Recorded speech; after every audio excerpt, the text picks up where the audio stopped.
Hey everyone, welcome to our all-new tabletop-based show, Spicy Roll. And this is episode 0 of Spicy Roll, where we're completely new to this. At least I'm completely new to this. This will be the first Dungeons & Dragons campaign that I've ever participated in. And I have Sam. Luckily, I have Sam to be the dungeon master and guide me through this experience. I like your reference to the Dungeon Master's Guide, by the way. There you go. And since this is episode 0, we're trialing everything. We're learning stuff. We're figuring out how to present this format online. And for this first episode, our main focus is the character creation. I'm creating my character, and Sam's going to help me make sure the character makes sense in the world of Dungeons and Dragons and in this particular campaign that we'll be experiencing. So, Sam, what do you want to hear? You take the master, start mastering that dungeon. Mastering that dungeon. Okay, well, I will take the reins, I think Yes. That was the expression you were looking for? Because it's going to be a hell of a ride. No. Well, the first question I have is, does my camera look right? It looks a little angled. There you go. Perfect. Boop. Yeah, what's going on? We need to get like crosshairs or something for Yeah. it. All right. That's the most important part of Dungeons & Dragons, that your camera be centered. Yeah, okay, so let's start with just the most basic thing of all. Let's character creation. Let's figure out who you are, and then we'll see how you fit into the world that I have. I should forewarn people who are watching, the world I've created is sort of something I've used on and off over years. I'm not super experienced with the current Dungeons & Dragons, so it's going to be a learning process for both of us, but we hope you enjoy it and that you'll travel along this journey with us. Yeah, exactly. I promise not to talk like that a lot. No, hey, do whatever fits in the moment. Yeah, like our concept for this, as we're both, I guess I'm way more greener than you. You've had experience with like campaigns and playing this game and stuff like that. But because it's still kind of fresh for both of us, especially doing this online, this might be like a great primer for other people 100%. That are new to this. So like they can kind of join us on this journey as we muddle through all of this. So yeah, this morning I was kind of nervous. Like I'll be honest to you. So I have the player's guide, the Dungeons and Dragons player's guide. I should have brought it down. Next time I'll bring the physical book down with me. Even though I think that's exactly it. Yeah. Even though it's like, I think from now on, if I'm buying more books, I might just buy them digitally, because even today when I logged in, I saw that they wrote there's updates to the book. So there's always errata for this game. Yeah. So like it's cool to have like a nice hardcover book and what have you with all the pictures and stuff like that. But honestly, I find myself most of the time just reading it digitally. It's actually, if I could just interrupt for a second, it's funny. We're directly the opposite. I bought the digital copies because this is a digital thing, and I have D&D Beyond over here open so I can refer to the rules, and it's very handy. But like the whole time that I was refreshing myself on character creation and some of the combat rules, because again, I'm a little rusty on this. The whole time I'm like, I want to be reading the book. So like on Thursday, I panic bought all 3 books. Like I just was like, oh shit, I'm getting them all. For the reference, we're recording this on a Sunday, so it's just like no, okay, then just like sitting there in my living room, lying in bed, reading books, like okay, yeah, this makes sense. It's really weird. We're definitely opposite on how we ingest like text now and stuff. Yeah, I think next book I'd probably get that monster book. That looks really fun to read. It's a good reference book. I'm not against getting it, but try not to memorize things, because I will be going to that. As adventures go on, you'll be more complicated adventures. It's not really... anytime soon. I mean, like after at least this campaign's done. Okay, yeah. Like that would be like tomorrow. That would be like the next stepping stone towards, if I wanted to run a D&D campaign, would be like first take a look at the monsters and then get the actual like Dungeon Master book guide. And so much as we're a D&D campaign, I will say there's also, for both you and the viewers out there are a ton of interesting settings out there. So D&D is the default that people start with, but a lot of settings have very accessible entry points to them, so it's definitely worth checking something out. Like if you want to do a cyberpunk, or if you want to do Shadowrun or Call of Cthulhu, something you talked about once. Yeah. So anyways, let us start officially with your character, and then I will explain the world in a very long rambling thing. Sure. So I woke up this morning and I had an idea for this character, but this morning a lot of stuff started clicking, so I just wrote everything down for it. Go for it. This character's name is Doomor the 17th. The 17th of his line. Dang. This character is a human fighter. Right. Comes from a family of blacksmiths. Okay. So has a lot of he naturally has dexterity and strength. Yep. And I guess that goes with the class. He knows how to wield weapons well. Yeah. He's proficient with weapons.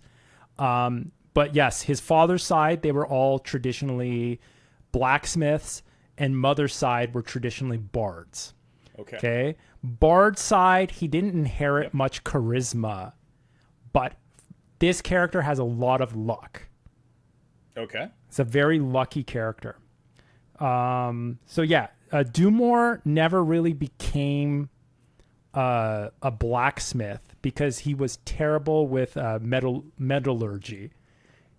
But he became proficient in learning dwarfish. Okay. Because a lot of his father would deal with a lot of dwarfish merchants to buy and sell the materials and stuff to build the weapons, and also sell tools and stuff to dwarfs. So he can speak dwarfish. He can understand. He has a good conversation level of it. So he's a strong, brave character without much charm, not the brightest, and kind of naive, but his luck kind of saves him in the last minute. And he became a good fighter because he grew up always defending his business and defending his mother getting attacked at the bars, and his father's business from getting robbed.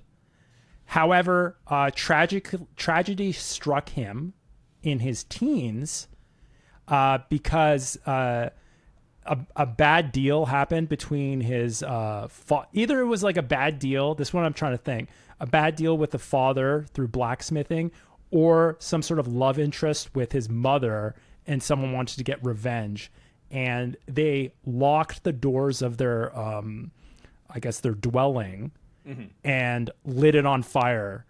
Oh my God. And it killed his family. It killed his mother and father and his two sisters and his eldest brother. But Doomor got a gift from his father for always fighting and defending the business, because he did get a head injury. So his father built him, and this is going to be part of the permanent armor, an iron bar boot style helm. Okay. So bar boot, so bar boot one with the T-shaped front, so very similar to what they base Boba Fett's helmet on, but more of a squarish top, kind of you would see. So more of a squarish top. Yeah, and I'm looking at barbed helmets here, and yeah, I see what you're saying. Yeah, 100%. So that's what he wore, and that night, the night before, he received that from his father, and he fell asleep in that helmet. So when he fell asleep in that helmet, the place burnt down, and a support beam fell on top of him. The helmet saved him, and kind of the support beam kind of sheltered him, but it burned him. It left him with he's got burn scars on his arms and legs that were exposed. So that's how he's kind of scarred up like that. After that incident, he got pretty much raised and adopted by the dwarven people that were helping his dealing with his family. They took him in, and he became strong in the ore mines, mining there, and he still fight, and he was always a scrapper. And the dwarfs, as he got older, the dwarfs constructed him what was it called? A great sword. Okay. So he carries a great sword. He has that helmet on. He wears basic dwarven medium armor not medium armor. light armor that is studded leather, just like basic studded leather armor, and he's got like a kind of a tattered cape on him too, just to make him kind of like a revenge Batman superhero kind of dude. Oh, there you go. All right. I like so this guy with this weird like helmet, the helmet's got like dents and stuff in it, and he carved 17 in the center of the helmet. Oh, okay, because he's Doomor the 17th. He's the 17th, and he's got like studded leather. Was his older brother the 16th? Yes. Yeah, okay. His eldest brother was the 16th. So his dad was the 15th. So yeah, he's this dude with like busted ass helmet on, kind of like okay light armor, studded leather armor, burns on his arms, burn scars on his arms, burn scars on his legs, and this like tethered cape that he wears. When he grew up, he kind of like, he's almost like a Ronin. He just like wanders around trying to like, he'll like help people that like are in trouble. Like he just wants to help people that are being wronged or bullied and stuff like that. But also part of his like long backstory is he kind of wants to find revenge and like find the people that burnt the house down. Backstory. Yeah. And that's pretty much all I have for him. Okay, well that actually works mostly with the setting, yeah. I like it. So his parents are dead. Just to make sure I'm getting the summary right. His parents are dead. His whole family is dead, like as far as he's aware. As far as he knows, yeah. Yeah, like no uncles or something. And he was taken in by the dwarves. Yep. And he's now okay, so one question is, so he was living in the dwarven community. And now he wanders the land. Now, the land is pretty dominant human. There are dwarven communities, so this actually does work great with like the setting that I've designed, sort of thing. He's traveling a little far to get to the start of the adventure, but yes. So he's just he's sort of what made him decide to leave the dwarven community? Do you think? I think it's almost like a story where the dwarves kind of prepared him for his true adventure to avenge his family. And I think it was like a coming to age. He turned like whatever, like 18, 19, something like that. That he also started to feel that he had no place there. Mm-hmm. So like the dwarf family that took him in, they love him as a kid, but the other dwarfs kind of didn't see him as like as an outsider. As he was raised, there was like, I'm not going to say like the full on like trying to kill him bullying, but like there was like racism. There was like racism towards him. Plus also he's living in a society because so the kingdom that you're in, right, your story is going to begin in, is called Ustland. It's Ustland, and it's sort of bordered by mountains on the north and the, I can't believe I just suddenly forgot cardinal directions, west side. It's sort of I have actually some like rough drawn maps I could show you. So it would make sense. There are dwarven communities in the northern parts in the mountains. Okay. And so if he's living in those mountain northern communities, they're very old. They definitely have they're designed for dwarves, which are a shorter people. So like it would kind of like he's never would fit in, not just socially, but physically. Like I think I'm not saying like he's constantly stooped over or something like that. Like they don't make him that small. They do grand halls, but it is definitely like he wouldn't have had an easy upbringing, so it does make sense what you said, where the parents, if you want to call them like his adoptive parents, surrogates or something like that. Surrogates, would have said, okay, we'll raise you, but you're probably not going to stay here. So it doesn't come as I just want to make sure we're on the same page with this. His leaving doesn't come as a shock. It's not like, okay, son, you're turning 18 and adopted son, you're turning 18 in like a month. Guess what? You're going to go. It's more like, he's known for a couple years, you think, beforehand. He's like, okay, when I'm whatever age that a human becomes an adult. Because the thing is, one of the things in the rules is dwarves and humans live different lengths of lives, I believe. I don't think they're that far off, actually. Sorry, this is something actually I'm not... That's interesting. Like, I don't know anything about that. Let me see. Dwarves... Yeah, usually they'll mention in D&D Beyond how long they live for. Where are they? Sorry, this is like one of those. Unfortunately, with this game, there are definitely going to be a lot of moments where I'm like, "Oh, wait, I don't have this part of the rules memorized." Yeah, no, that's like we got it. Like that's part of the process. Exactly. And because he's like a fighter and he turns big too. So like he physically kind of is like this big dude once he hits puberty or whatever. Yeah, he's definitely, like, in a way, his size gives him some advantages on the other dwarves and stuff like that. But they would bully him and team up, so that's why he's used to like combat with like groups of people with his like great sword. Yeah, a fighter makes perfect sense for this. Yeah, with this, I'm not finding the age, but because I think dwarves live a little longer than humans.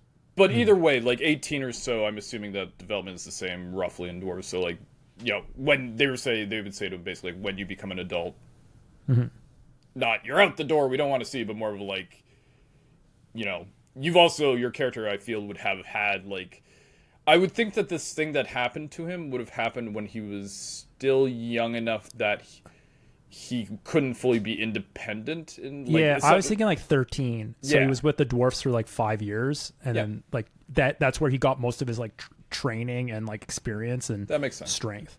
And I think your family's smithy was relatively not fully isolated. It's usually within a town, but like on the edge of a town or something like that, and it got burnt down and stuff. And I'm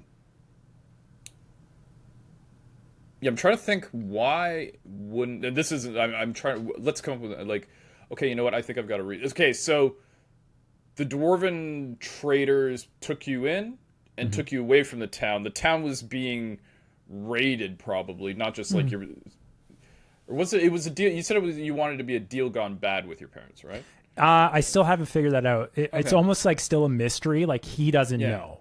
He doesn't know. He thinks it's either like it either had to do with something.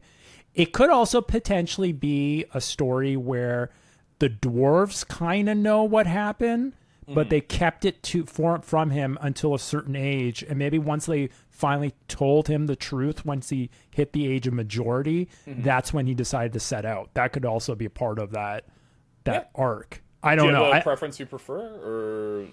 I almost think a little bit of both. Like both of those tensions, both of those things arise. So like he had no problem being like, okay, I need, like, this is, he knew that this is the time to leave. And maybe like the dwarven, your adopted dwarven parents were like,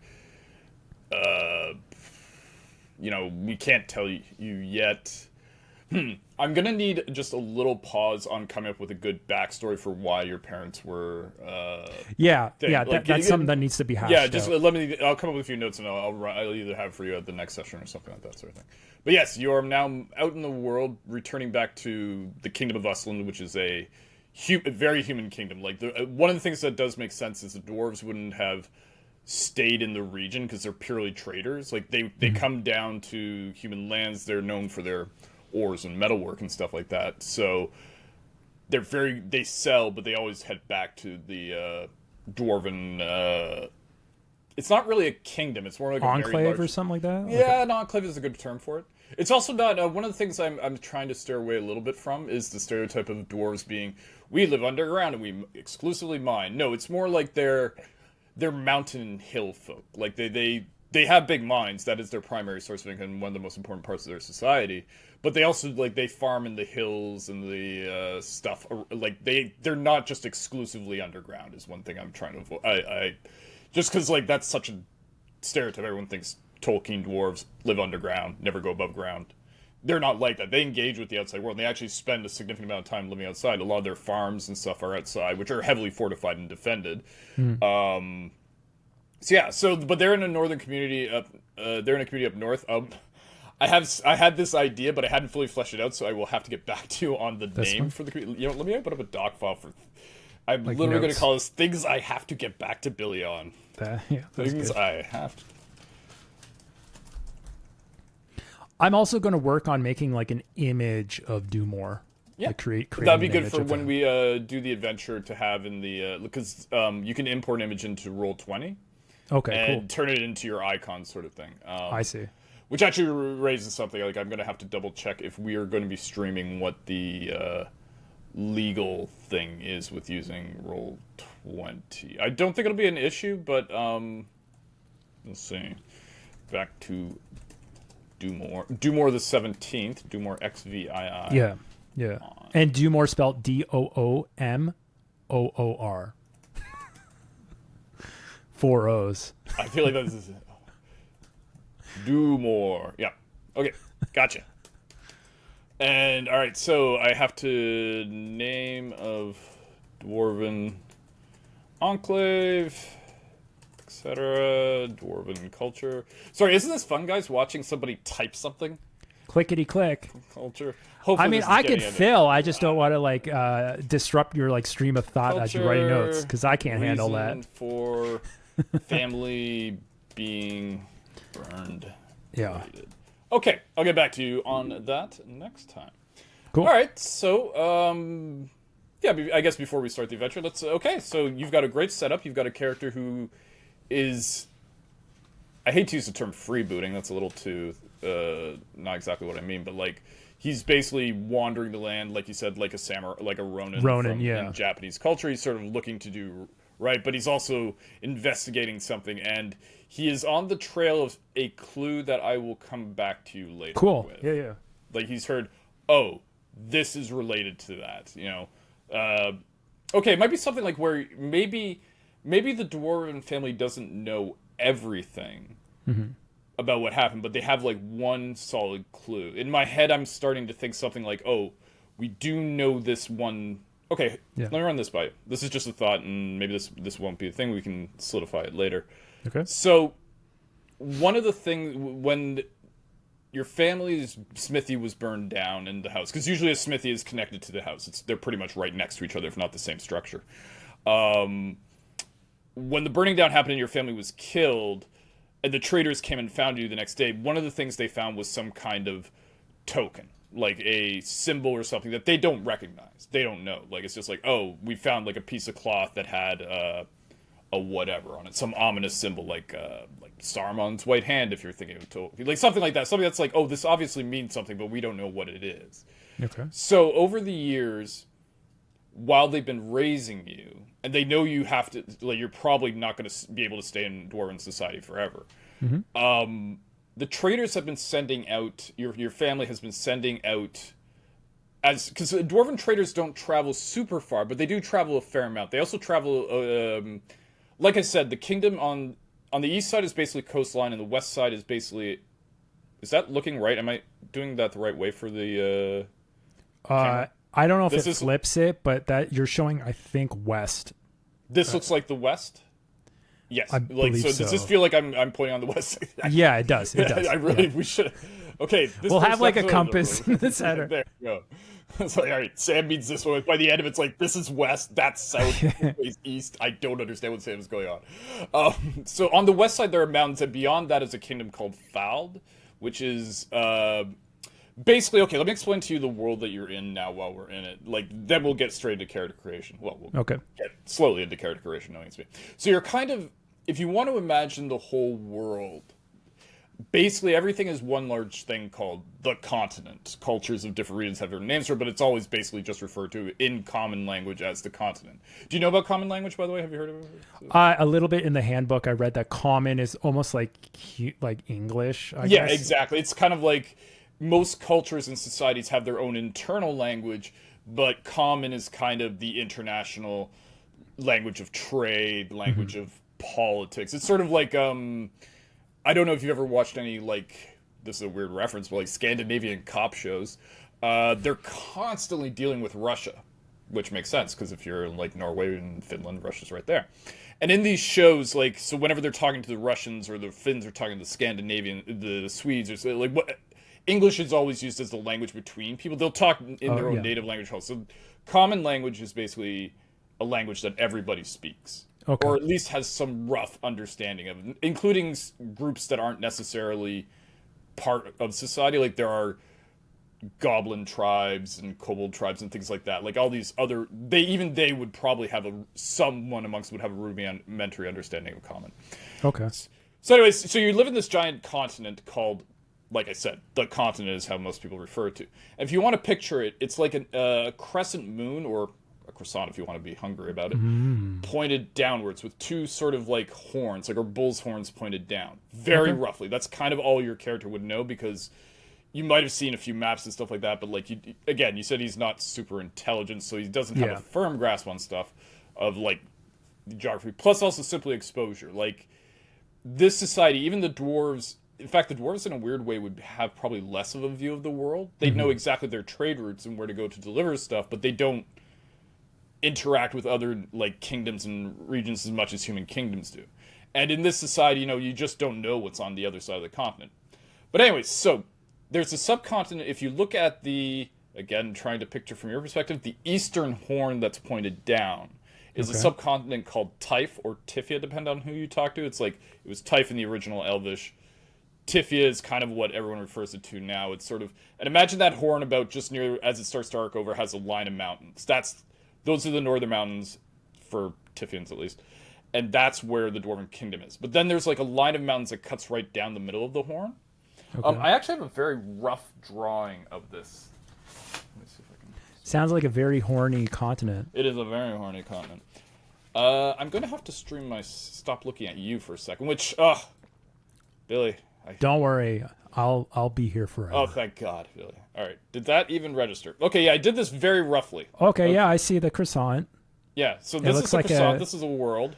It's like a controller. It's like a Sega Genesis controller.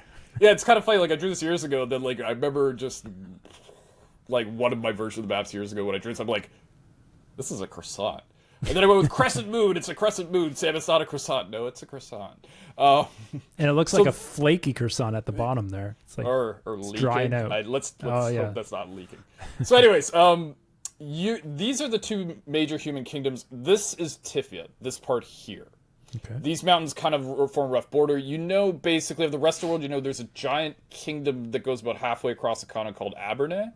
Okay. And beyond that is something called the Empire of Ranasay, which you're sort of, it's weird, it's strange, you have no real connection to, like, you just know it's there and it's big. Basically, the rest of the continent seems to be two large powers that are more concerned with each other than Tifia. Plus also these mountains here, which you live in, because you would live here in the part of top of Ustland, are very large mountains. They're like Alps or the Himalayas. Like, they're very hard to cross. So even if they wanted to go across here with armies, they'd have to do it by boats, and the waters are very rough around the mountain edges there and stuff like that. So again, this is a very rough hand-drawn map I did for my self-reference. I'll try and get you and the audience a better reference. Yeah. I remember you, audience. A digitalized version of it. Yeah, but for now, this is just kind of what you're going to have to live with. Perfect. And so there's a chain of mountains going down here, and so from up here where the Dwarven settlement is, they obviously go into Ustland, the closest human kingdom, which they basically border. But they also send trade routes to Fald, and even further south to Newthrin, which is kind of a raised plateau of farming halflings. Okay. Sort of a thing. And then below that is Erun, which is the remnant of the elven thing, which used to stay. But at that point, your character, it started to talk about history, that your character would be a little like, yeah, I think this Tifia used to be run by elves, but then, like, an empire came in. That empire is fractured, and like it's a lot of stuff that, I mean, you might run into people who can tell you about it and inform you about it, but it's the sort of thing like it happened so long ago you're not really that familiar with. You basically know two major human kingdoms, below them the halflings and gnomes, like the sort of more surface dwelling distant cousins, they like to think of dwarves, though that neither group will admit that. And then below them is almost an archipelago, a jungle archipelago of elves, which used to be the whole thing. Anyways, getting back from that long welcome to the world of the continent. I really should have practiced my introduction. So, let me make you full screen again so I stop looking at myself. So, these dwarven traders have sort of like trading routes throughout the two human kingdoms, even down Newthrin. And as you're being raised, your father or your parents, like your dwarven parents, your adopted parents, have been, like, asking about this symbol. They've just been sort of going like, hey, does anyone, like, do you know what this is? Do you know what this is? And they've had no real responses. But then, closing in on, like, in the 17th birthday, or, like, closing in on to your 18th, like, they're like, well, I guess we'll send you out. You can fight, obviously. So there's work as a mercenary is a thing. You could become, like, a member of a guard. Mm-hmm. One of the traders came back and said, oh, yes, we found this symbol. We saw it meant, like, it was someone was wearing it in the far south of Ustland. It looked like it wasn't like an official, like, what's the proper term for it? Like noble heraldry. It wasn't like the symbol of like a local duke or a count or a baron or whatever. It was, but there was a gang that was using that symbol, and he was very uncertain about. Like he said, like yeah, they might be criminals or something. Like he was it was a little unclear who they were. Like he just remember, and it wasn't so much that he saw. Let me just take a step back. He didn't see someone with the symbol, but the trader talked to somebody who recognized the symbol, and then he said, "Oh, I think there are some kind of group in the south of Ostland, probably criminal in nature, but we aren't entirely sure." Like, you know, sorry, like he's just like, "Oh yeah, I think like." So you basically, when you leave, have secondhand information that somewhere in the south is a group of criminals wearing the symbol. So if that works for his backstory, that works. That's perfect agency for him to go that way instead of just like aimlessly wandering. Plus, also the adventure that I have for you takes place south of there. So you're going to be like, oh, you're walking along, you decide to stop here. We'll get to that when we get that. Okay, perfect. So that's great. That's I think we've got a good backstory. He's motivated. He's it's a nice. The other nice thing about your story I like is that. So, since he was 13 when he went with the dwarves, he's actually going to be really familiar with dwarven culture, which we can work together to sort of build and understand over time. But he's also not going to be super familiar with the world outside of that, beyond like his little towns. So now, as he goes to regions, it's going to make sense for him to ask, what's this? Which will help you and the audience, and me if I can think on my feet fast enough, to sort of understand and learn the world. Okay, so let us, I think... Now we've got the backstory in. Are you ready to create a character? Because I am going to, since I'm not 100% familiar with D&D Beyond's interface, I'm going to create a character with you. We're going to do this together. Okay. So are we making a character on Roll20 or D&D Beyond? D&D Beyond. You're going to want to make it there. D&D Beyond is the, like... I don't even know if you can make a character on Roll20. Maybe you can, but, like, you just do it on D&D and Beyond because it does a bunch of, like...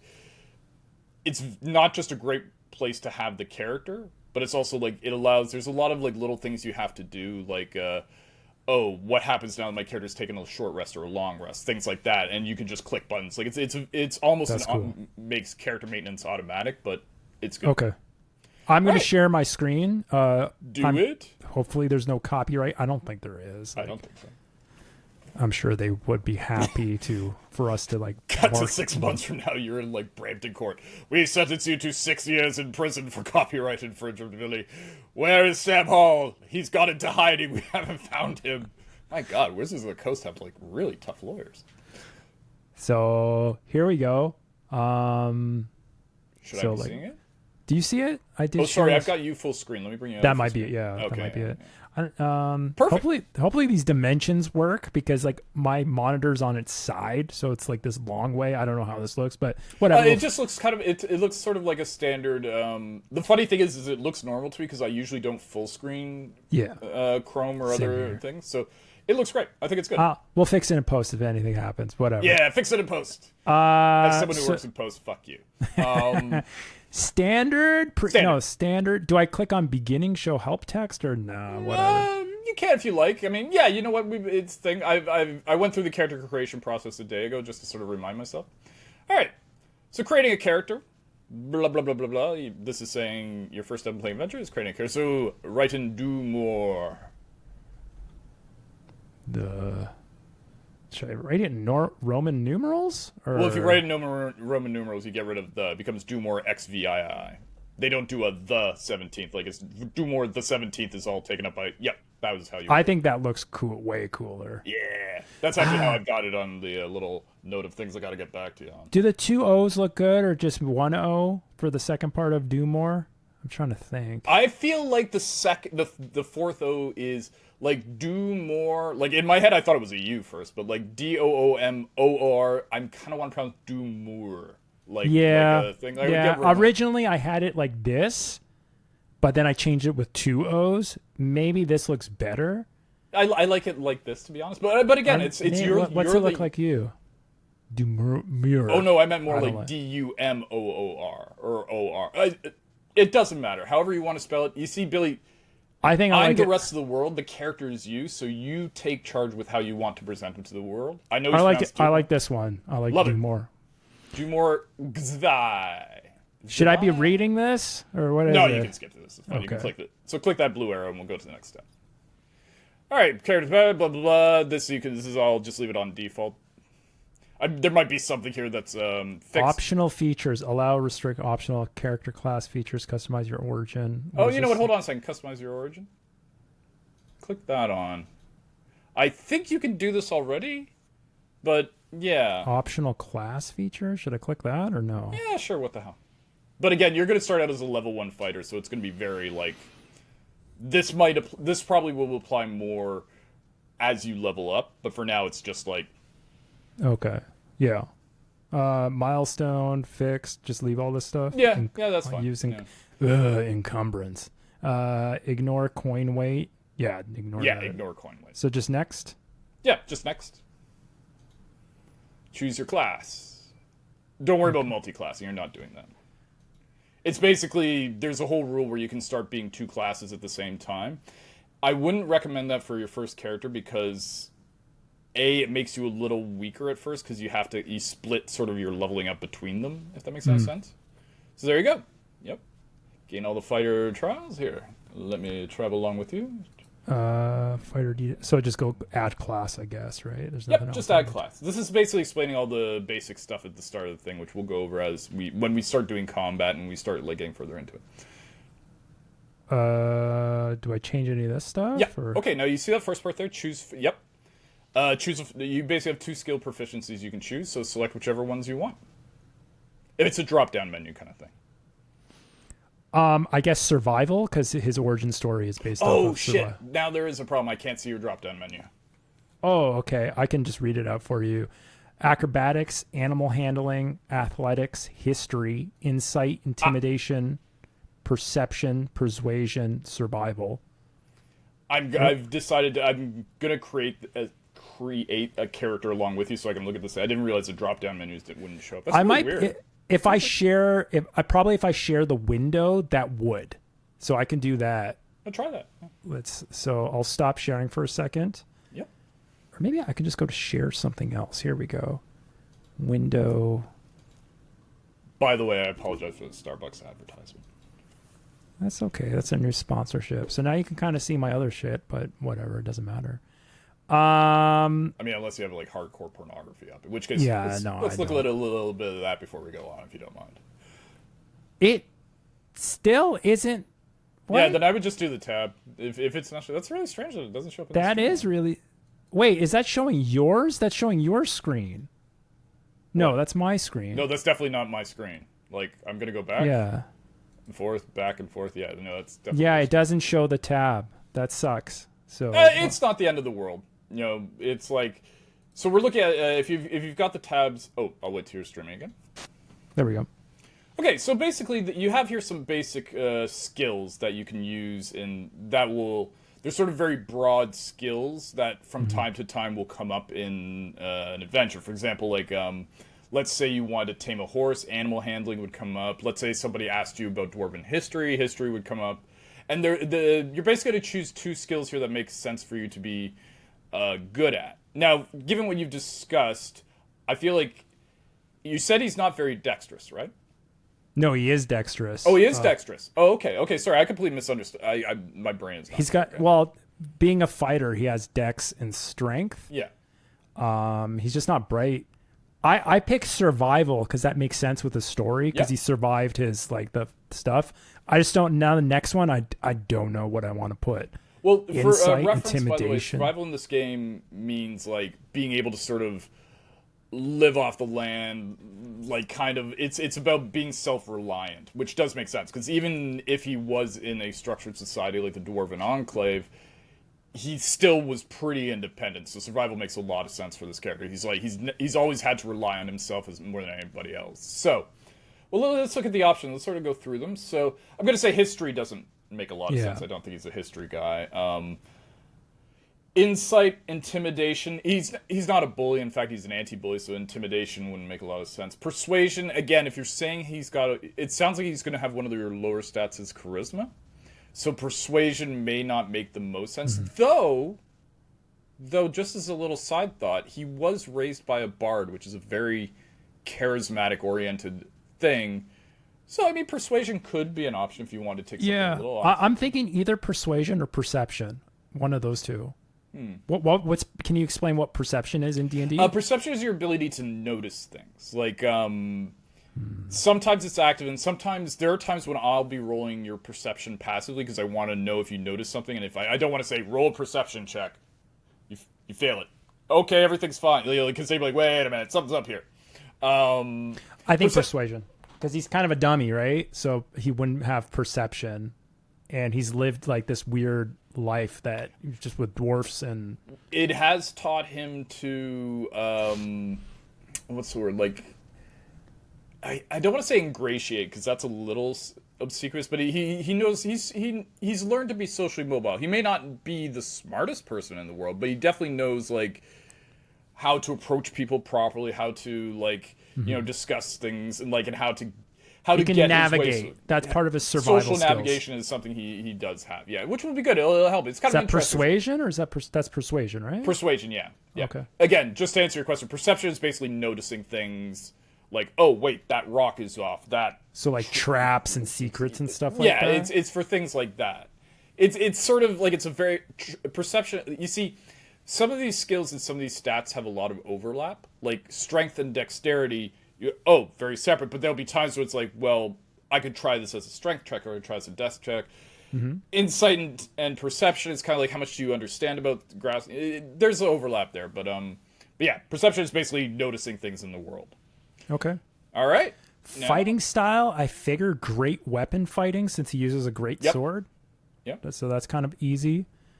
Second wind, I don't think you change that. Weapon mastery. Do I touch? Oh, it's for first level, so you can change. Yep. Everything here applies to you. They don't give you options for your character that wouldn't apply yet. Like you're not going to see the options that would apply at second or third or fourth or 10th or 17th level. So. I guess great sword graze would be one. Yep. He's worked with this. One thing I am going to say is there are no firearms in this game yet. Gunpowder vaguely exists. In fact, it's interesting. As someone who lives in the dwarves, they have some blasting powder that they use very rarely. It's very volatile and very kind of like... when it's being used, the entire dwarven community is nervous about it. So, gunpowder kind of exists, but rifles don't. Like, so I noticed in the drop-down menu, I didn't even think about this, but like antimatter rifle, automatic rifle, antimatter rifle. What the D&D's really changed. Musket, pistol. That's crazy. Maybe in sigil. Oh, there you go. Yeah, maybe this. I'm trying to think what else. So. Are these tied to a particular weapon, or am I looking at the verbs here? Yeah, it's like because like great sword, okay, he should be able to like it says graze. I think he needs like with the great sword, he's able to like push people away too. So these are things that you'll be able to do. I think these are very specific rules for certain combat situations. So I wouldn't worry too much about the thing in Brathgate. So I would just look at like what kind of weapons you think he would know how to use. Again, not a revolver. There are a lot of guns in this for D&D. Man, it's changed. Back in my day, it was all swords. Yeah, it says laser rifle, laser pistol. What the fuck? Wait, it does? Yeah. If you look at Vex and Slow, there's oh my god. Okay, there are no laser rifles in this game. What? There are laser pistols though. Everyone's got one of those. That's just common. Could it be that what are those Cthulhu alien people that are in this world? You see, something I've noticed with the more recent iterations of D&D compared to what I played back in the not 80s or 90s, I'm young, is it definitely started adding more mechanical and almost like a steampunk element to it. Okay. So like, it's funny when you see a lot of the art for D&D, some of it has almost a steampunk feel more than a like traditional medieval like sort of feel. This campaign is going to start in a medieval European setting, essentially. But there are other cultures that will be nothing you've seen before and also from different things in the world. But the kind of technology level I say in the world is basically 1400s. Late 1400s. Yeah. There are firearms technically then as well, but, like, very uncommon. No one uses them. And it's like, these things, like... Yeah. Okay, so... So I got, like, Greatsword Graze. Yep. Shemshir Nick, and then Warhammer push. It's pronounced scimitar. Oh, I'm just saying it the Persian way. Shamshir. Oh, like the damn, Arabic. I corrected you. Now you correct me. I love it. Like an Arabic. I think it's like Middle Eastern kind of sword. Well, now Shamshir. it is officially called a Sorry, what is Shamshir. Shamshir. The Shamshir. I love this. Or the I look at my fucking European. I believe it's pronounced scimitar. Oh my god. Yeah, I mean, like all this stuff is like from different parts of the world and put together. Yeah. But that's maybe what you were saying. That's the common. Yeah, that's how you say it in common, not in your fancy dwarvish. What? Yeah, in the war. I guess next. That's it. Yeah, you're basically just choosing sort of 3 little weapon skills you have. What's this? I didn't fully focus on fighting, so I'm going to have to double check what these things do. But they make sense. Like this. Can you edit this stuff later, or no? I believe so. Yeah. Okay. I think you can. Okay. Yeah, I don't think anything's really set in stone. It's more like you can modify a lot of stuff. It is designed D&D Beyond to there's homebrew campaigns, there's homebrew settings, which is what I'm doing, but there's also like campaigns where it's like, well, we use the D&D rules, but these things have changed, and they had like things have changed. So yeah, everything can change, and if not, you can just add in notes. It's fine, man.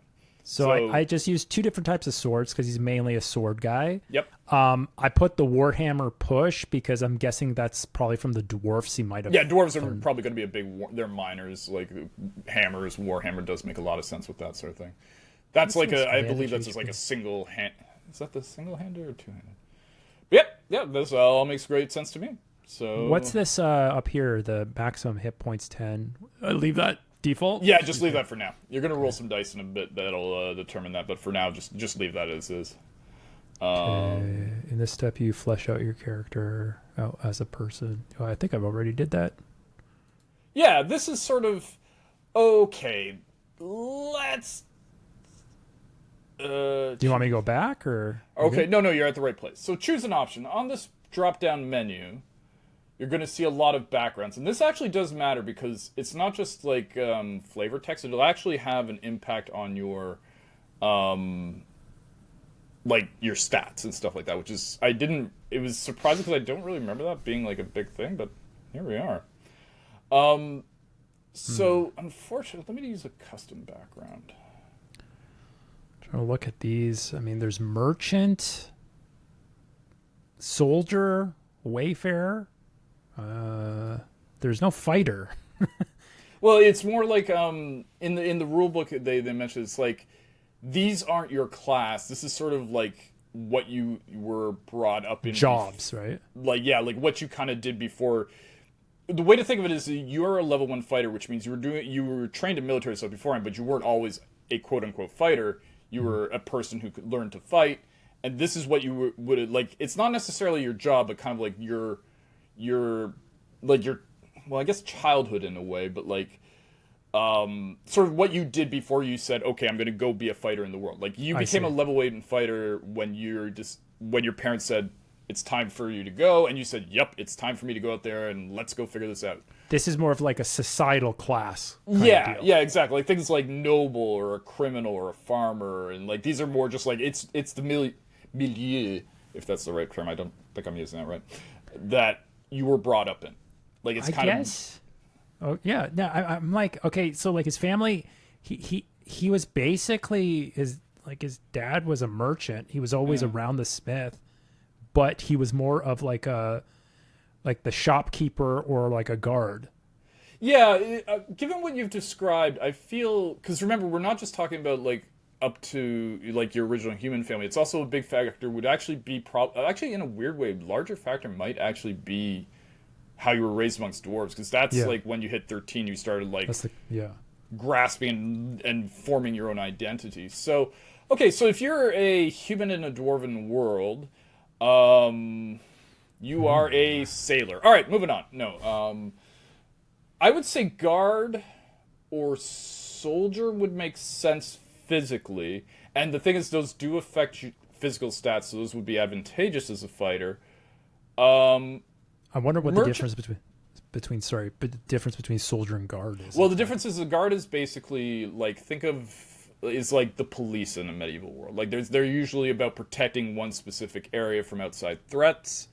A soldier is more part of an army. Well, I mean, you know what a soldier is. A soldier is a soldier. Like So one's offensive, one's defensive. So it's like offense, defense. Basically, kind of deal. yeah. Like and like a guard is going to be dealing more with the way they describe it in the book is more like urban issues and like situations where it's like, oh, you know, you've got to like arrest people, you've got to like break up fights, that kind of thing. Soldier is more about you learn formation and tactics and fighting in large scale battles. Now the one thing is if you can choose soldier, but there hasn't really been a lot of war. The dwarves, first of all, do not engage much in human wars when they do happen. Like and the last really big war was about a generation and a half ago when. Okay, a little bit of history backstory, if you don't mind, as an aside. Go ahead.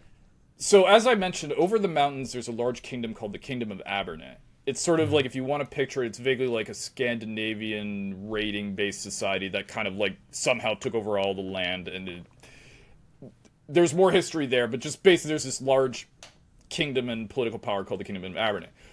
Tifia used to be basically a bunch of vassal states. Like, the Kingdom of Usland and the Kingdom of Fald existed, Duthrin existed. Everyone's always been kind of like this sort of vaguely lawless. There isn't really much there resources-wise. Not a lot of people care about it. It's the elves. Like, there is, unfortunately, one thing you'll find is that in human society, there is a distinct...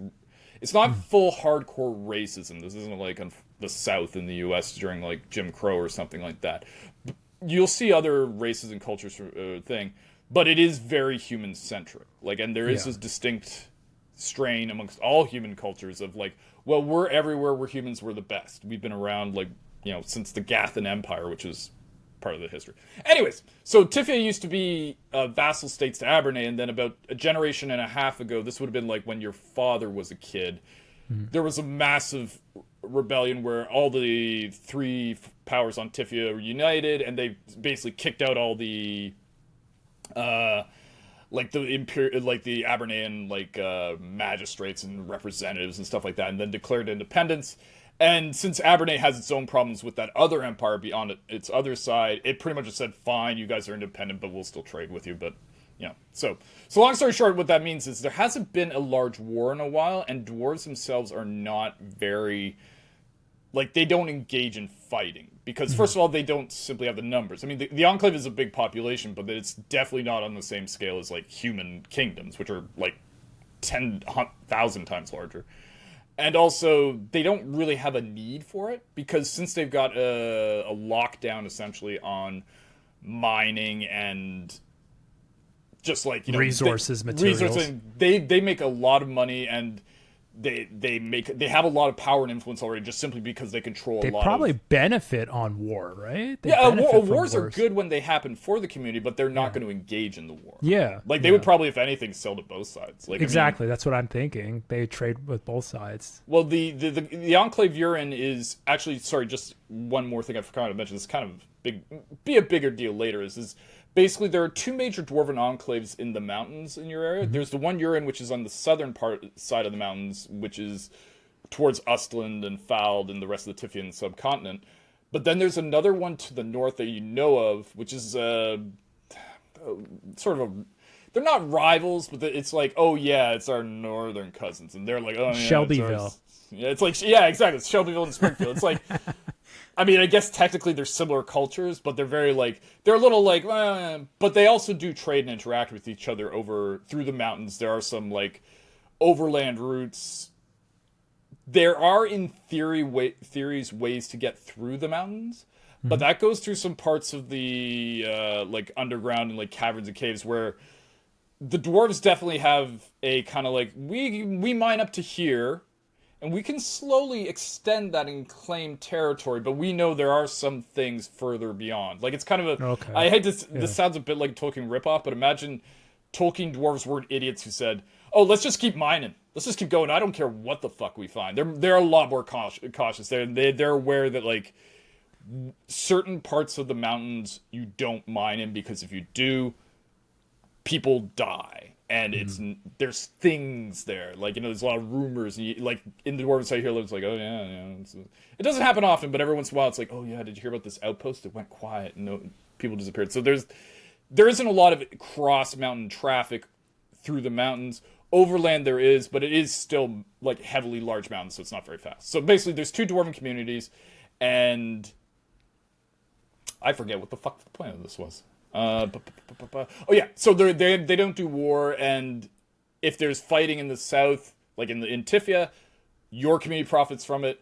The ones to the north also mine, but they sell mostly to Abernay. Like, it's very kind of like you're almost like arms dealers in a very broad stroke. That's like, what here, I saw. Here are your weapons. Go kill yourself, each other. It's fine, but we'll just sell to whoever. Like, you know. Yeah. If Abernay came down and said, "Oh, do you mind if we buy some stuff off you?" Your dwarves might be a little cautious to do that because they do rely on the trade with the humans and stuff. During war, are dwarves seen as neutral? Like, if they walk paths with like their wagons with materials, people don't kill them? It would depend. Their home is definitely neutral, because the other thing is their mountains are very well fortified and defended. Not just within, like, in like the Tolkien world where they're all within a mountain. Like, they actually build like walls and structures and outposts and things like. Kind of, if this is the mountain here, they also extend a fair amount out into the hills and foothills of the mountains with like fortification. They're very hard to attack. They obviously are amazing architects, so they build very strong defenses that are very hard to break, like trebuchets and catapults and these sort of things.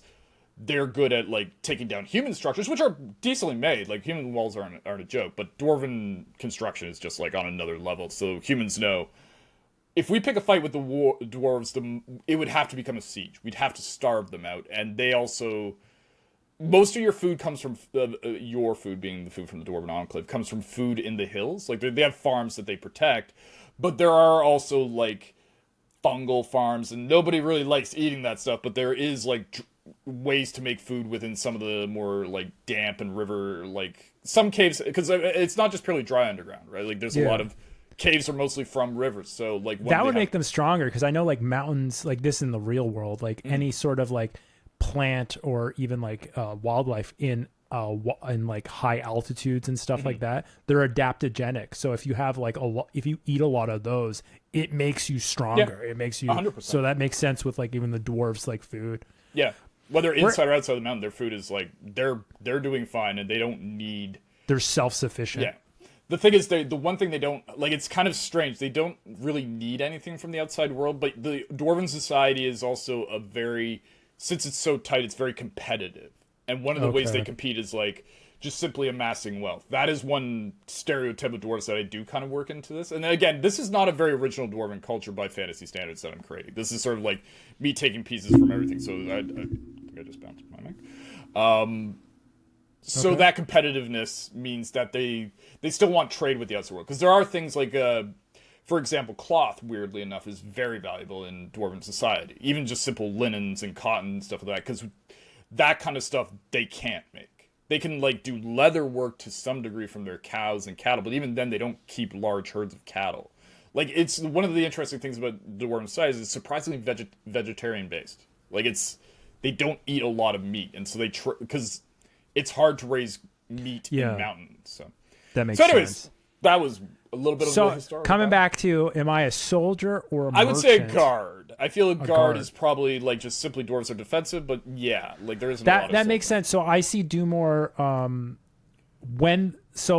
he did work in the mines and stuff to gather resources, but he comes along with the dwarves when they have to bring the stuff into the human towns, and he probably guards them if like bandits attack the wagon or whatnot. So guard.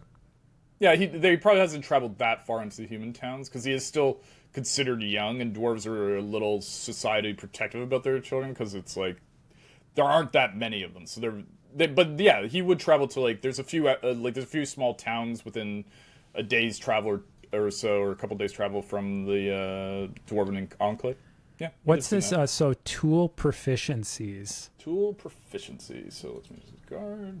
Bowls, darts, dice set. Oh yeah, this is part of. So since you chose guard, you one of the things you get is a proficiency with a type of game. if you had chosen like artisan, this would be like painting, sculpting. If you had chosen bard or musical, it would be like lute, drums. It's just basically some little sort of character detail. And for some reason in this game, guards like to play games a lot because I guess because they're sitting around in the guardhouse. It's funny you should chose guard because I remember going like games, whatever you like. Some of these I don't know what they are. Like, what's bowls? Bowls is like do you know bocce bowling? Yes. I think it's no. Is that what it is? No. Wait. Bowls medieval. Let me just double check that. If something's really medieval Dragon game. chess set. Yeah, that's what it is. Yeah. It's sort of like it's like sort of croquet, sort of bowl, like it's like rolling balls to hit other balls. Darts are darts, dice are dice. Dragon chess set is chess. Chess. But, yeah. Playing cards. Quoits, and three dragon ante. I don't know what those are. I've never even heard of those. I'm thinking either darts or dice set. Yeah. I'm trying to think one between those. Dice or darts make sense for dwarves because they start with D, and they're also like big gamblers. So they like dwarves love gambling. That's also something that's about the society that's a little. That's good because I said that this character has good luck. Yeah. So maybe I'll go with dice set for good luck. Yeah, dice makes sense if you've got luck. Yeah. There's really a luck stat, but we'll factor that in as you play. Yeah, for sure. So ability scores. Guard background allows you to choose between strength, intelligence, and wisdom. So it's going to be strength. That's easy. But I don't know what any of this stuff is. Increase one of these scores by 2. Okay. So what it is since you chose the guard background, this is why the background matters. I'm actually surprised there wasn't a blacksmith background. I guess artisan might have been that a bit, but... so what it is here is you basically have an option to either increase one stat by 2 and another stat by 1, or 3 stats by 1, and the choices are amongst strength, intelligence, and wisdom. I would want strength by 2. Yeah. Strength by 2, and then either intelligence or wisdom by 1. So choose +1 strength.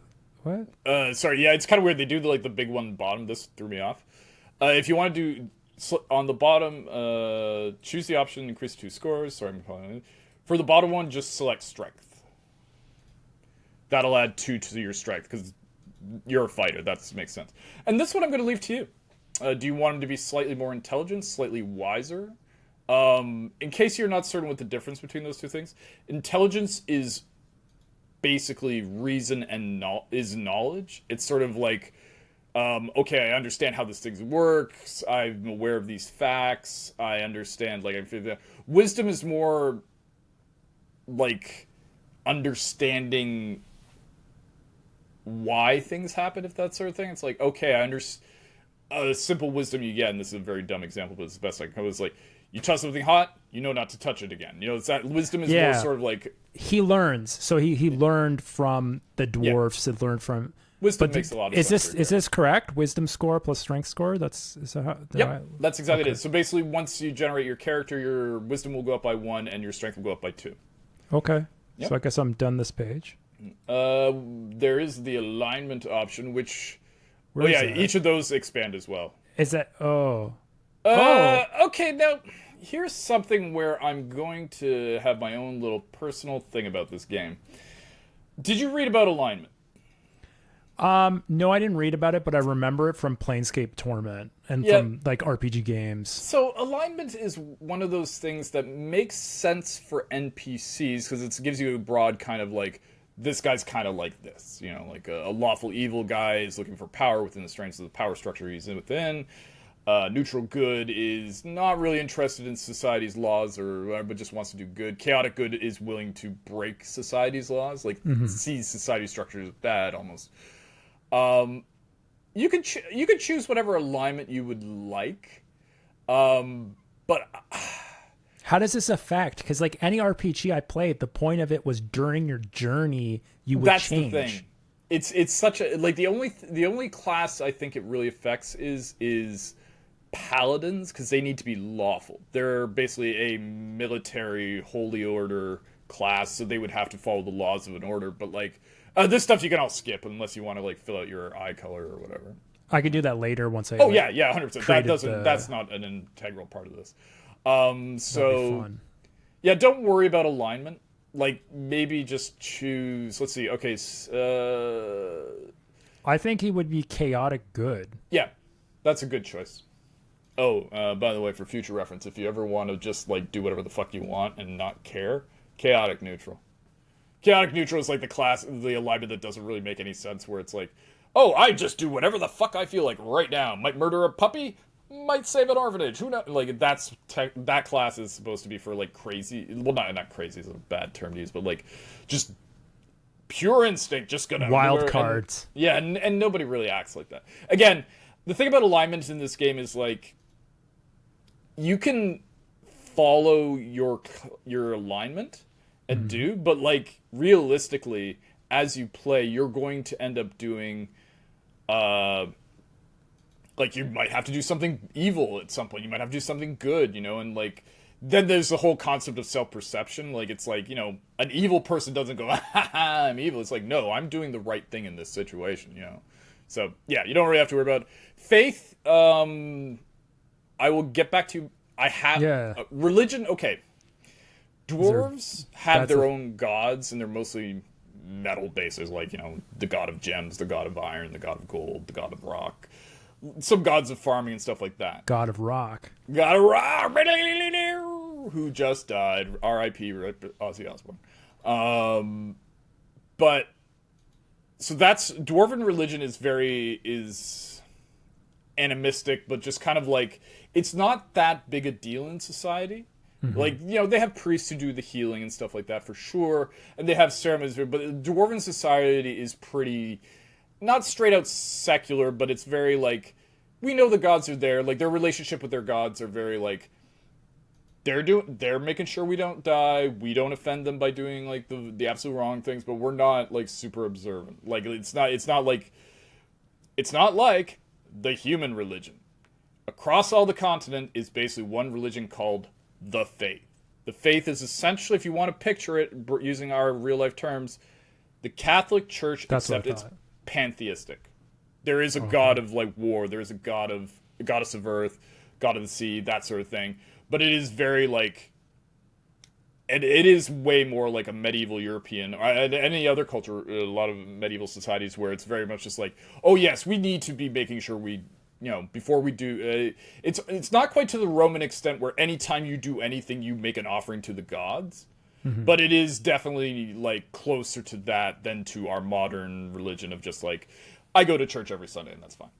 That's what I picture. It's like when Rome was slowly trying to turn Christian or whatever. Yeah, exactly. Right in that middle ground there. Except this faith has been around for a long time. Like even there is a Rome equivalent in the history of this world, and they were the first people to bring the faith to the rest of the world. So the faith is very militant.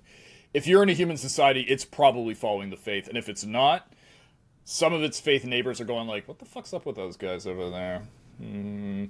It's not quite like a persecution of the Inquisition or some of the more like religious orders. That's not the standard, but it is very much a. And the big thing is also actually something similar to the Catholic Church. They have saint days. There is a lot of like, this day of the year is this celebration. You celebrate this on that day. So that's their like festivals and stuff. Yeah, their festivals and observances. You do go to the faith every 10 day. There isn't a week, by the way. Basically, the way the calendar works is just for simplicity. And it's also, I did a campaign that did this, and it's just so much easier mathematically than our stupid, this one's got 30 days, this one's 30. Basically, 12 months in a year, 30 days in a month, 10 days in 10 days make up a 10-day, which is essentially the week. On the 8th, 9th, and 10th are various religious celebrations in the faith, like kind of like going to church. Less work to do, but you probably will still be, like the commoners would still be working there the whole time. 10 days to a month. Every month is 30 days. Every year has 12 months. I'm gonna come up with fancy names for it, but for like honestly, if we ended up just using like March, July, September, it lines up like with the North American atmosphere.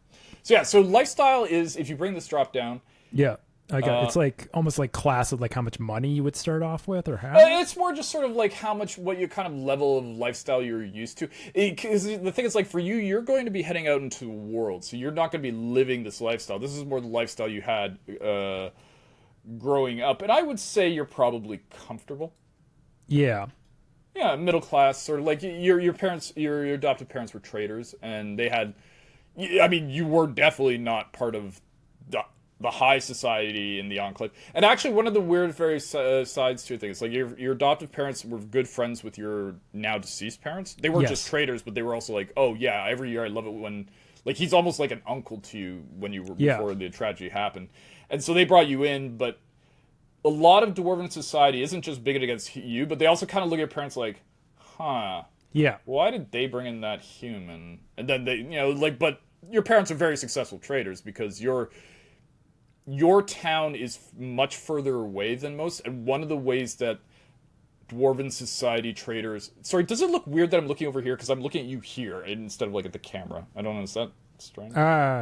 We'll fix it in post. That's fine. Okay, I'll try. Episode 0. Episode 0. We're gonna have this thing. So basically, since your village your town that you were in, again, it will probably be in Usland, was burned down, but it was actually pretty far by comparisons of how far trade routes. So power amongst Dwarven merchants is measured not just in money accumulated, but how far away you trade. Like, it's kind of funny, for a very insular society, there's a lot of respect for a trader who's willing to go far to bring back wealth to the Enclave. Mm-hmm. And so you were your family's smithy and the trading post there. Again, I'll kind of detail the town in a bit. I'll have more for you next week, or whenever we next play. Was far enough away that your parents, when they brought you and your Dwarven parents, people were like, huh, they brought in a human to our society? Yeah. Yeah, but they got that really long trade route. I mean... Oh, all right, I guess it's a weird thing they did, and it's always had, like, you definitely never really fit in with anybody, but... There's still some prejudice and caution towards that family. And, like, but it is also mitigated by the fact that they're pretty good merchants. So a comfortable lifestyle might almost be, like, you were raised in a comfortable lifestyle, but your parents were very, like, relatively successful. They weren't the top of the line. They weren't, like, on... If there's a merchants council, again, I've sort of had some rough ideas about dwarves, and it's kind of funny because if we do continue this campaign, after this adventure, your next adventure was going to involve dwarves. Cool. So... I hope I don't die. I mean, your first adventure...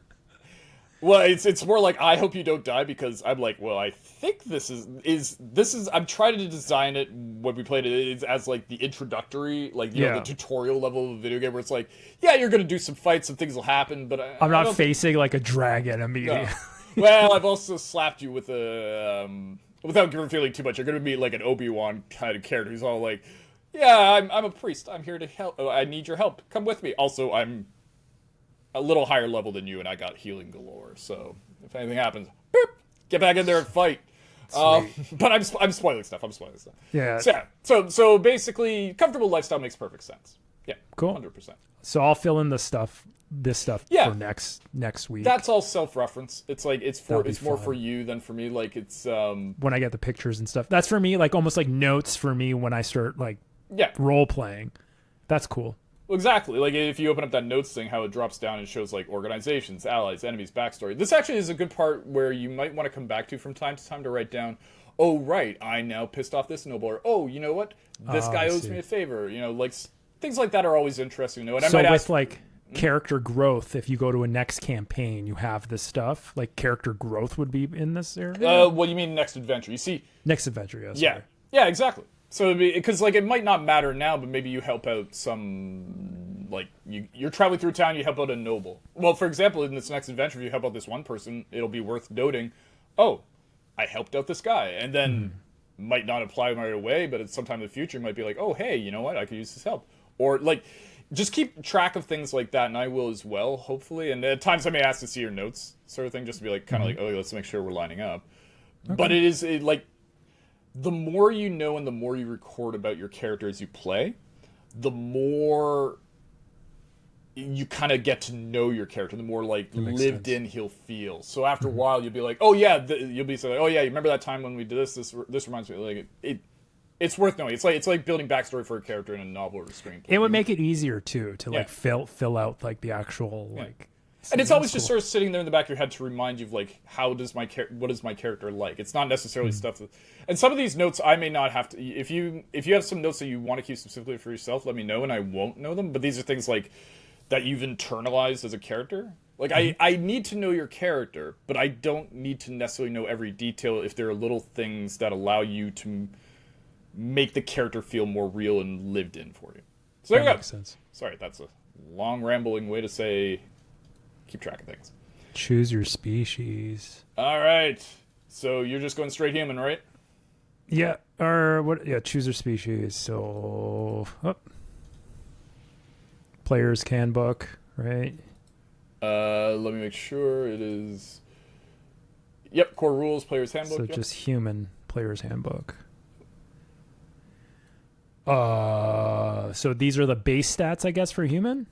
Well, these are just like some notes about your human. Like for example, your size is medium. That affects how much space you take up in combat and certain. That's like basically every once in a while it's mostly a speed like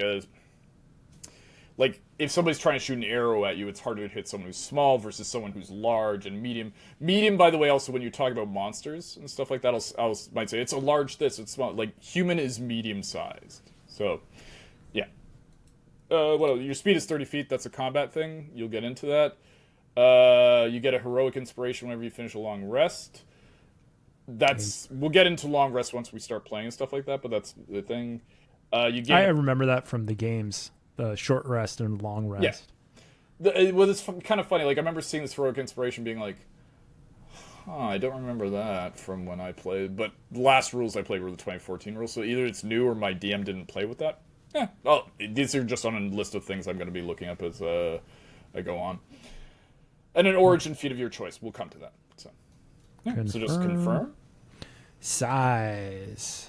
You could be medium, or you could be a little person and choose small. Nah, medium. Yeah. Speed, that's all done. Resourceful. So skill. Yep. Oh, it's the same stuff from before. Yeah, basically, when you get a proficiency in a skill, you're going to get a larger bonus to it, and you'll be much better at that than, like, just simply being good at it from having a focus, and you'll become, like, really good at it.